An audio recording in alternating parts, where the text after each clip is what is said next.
This is V from a Canadian RVer. What we're doing today is we're going back to Pelee Island and things to do.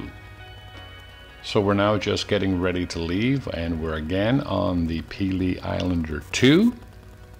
And here's a shot of the marina, and we're just loading vehicles and people. You can see them slowly coming on.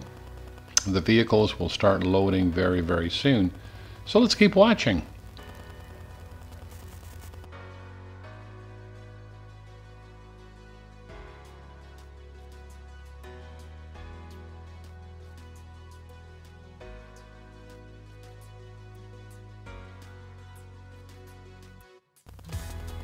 And just give you some fun facts, Pelee Island, known as Canada's vacation land, rests along the 42nd parallel, where the sun is visible for 15 hours a day during the summer solstice, and one of the most mildest areas in Canada due to the moderating effect of Lake Erie.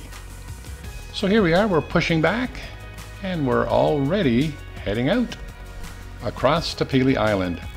Now, there's something really neat that happens every morning when the Pelee Islander 2 meets the Pelee Islander original, or 1. And what they do is they do a greeting, and it was really neat to see this as they crossed. So I'll stop talking for a minute, and we'll listen to how they greet each other as they come closer and closer.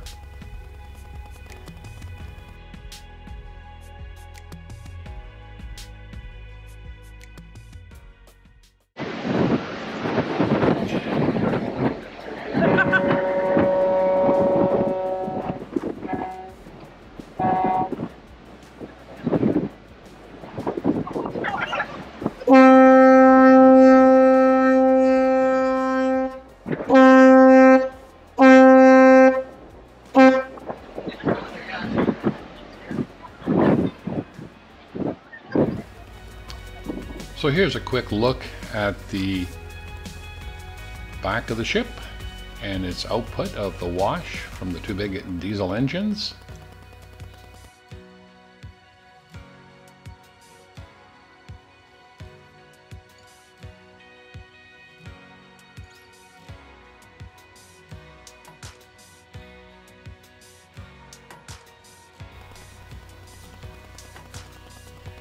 So now we're pulling into the port, and I've just sped up the video here a little bit so that we're not wasting any time. So you can see where they back in, and all the vehicles and the passengers unload from the back of the ship. So once you arrive here, what you will do is you will depart the ship and start coming off the pier. And just to let you know, just very near the port here, there are 5 restaurants, and they're called the Stonehouse, 1891, the Western Tavern, the Dog and Goat Restaurants, the Filling Station, and the Taco Shack. So that's the restaurants that are in the area there. Now what we're doing right here is we just are riding our bikes down to Pelee Islander Wine.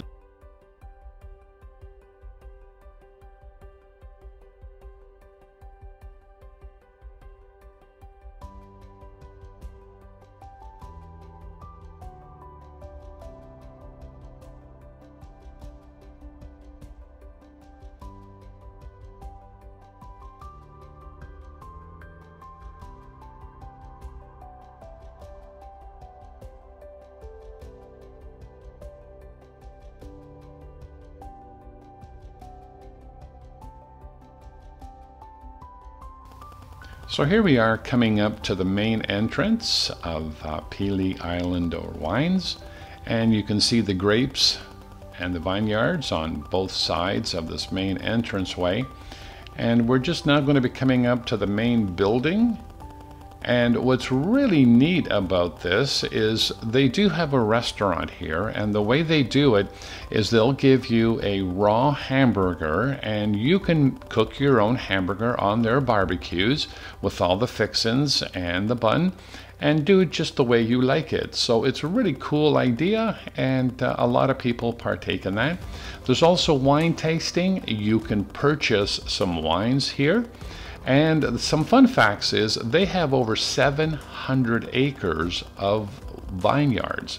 Now, these vineyards here are just telling you the brand or the style of grape that they have.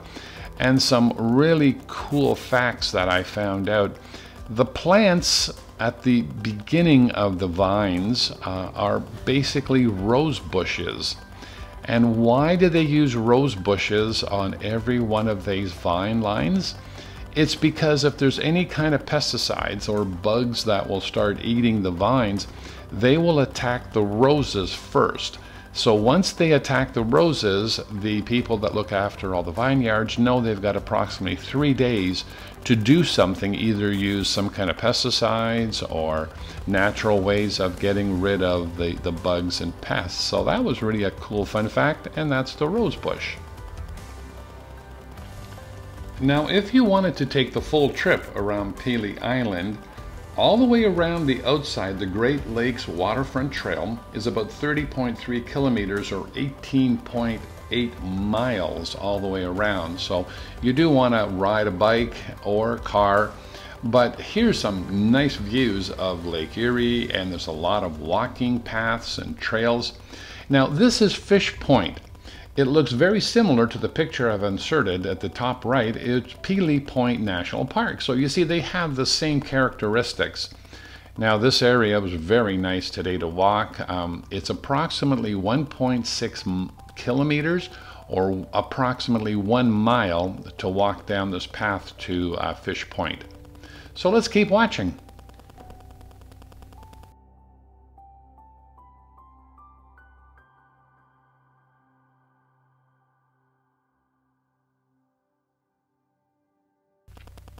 Next, what we're doing is we're going to Lighthouse Point. Now, what you're seeing on the left-hand side is a lot of marshland. Now, back in the 1800s, there were some Dutch settlers that came to this area, and they knew how to control water from their experience in Europe. So now what they did is they drained all of these marshes by putting in levees and dikes and so on. And it was really back in the 1800s where Point Pelee found its dry area. And then, of course, today it's all vineyards and various other farming goods. So this is the road that takes you out to Lighthouse Point.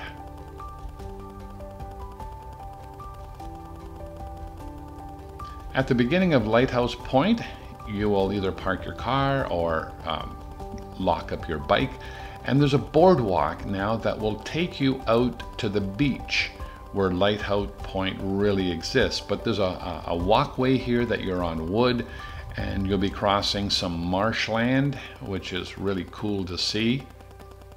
And there it is just off on the left-hand side. It's all marshland here. So let's keep watching.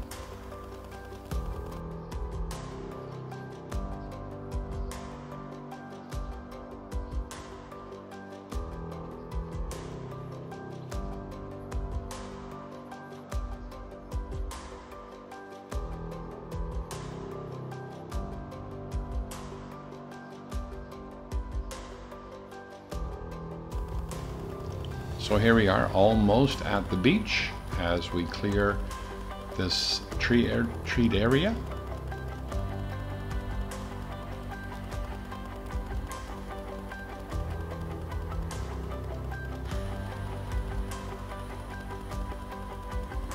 So now you step out on the beach, and if you look to the northwest a little bit, you will see the lighthouse.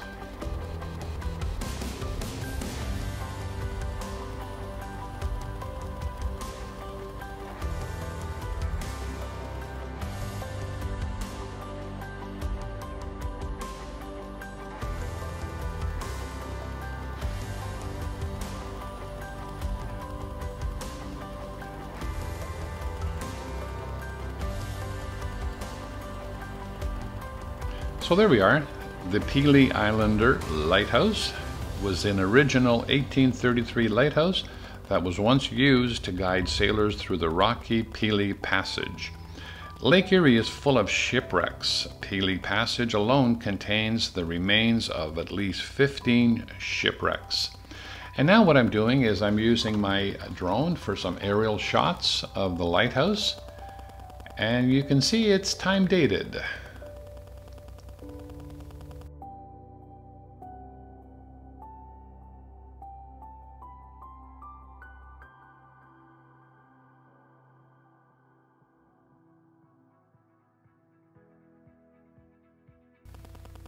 Also, some attractions and retail is Pelee Islander Works, Stone and Sky, Pelee Islander Winery, of course we've talked about the pavilion, Pelee Island Adventures, the Pelee Shop, and the Treasure Emporium.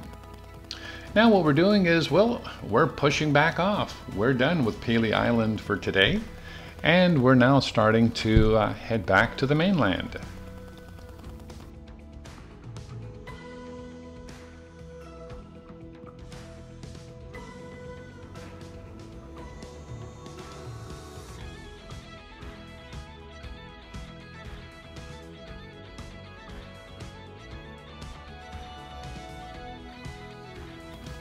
So this was a trip to Pelee Island, and what we're doing now is heading back to the mainland. So thanks for watching.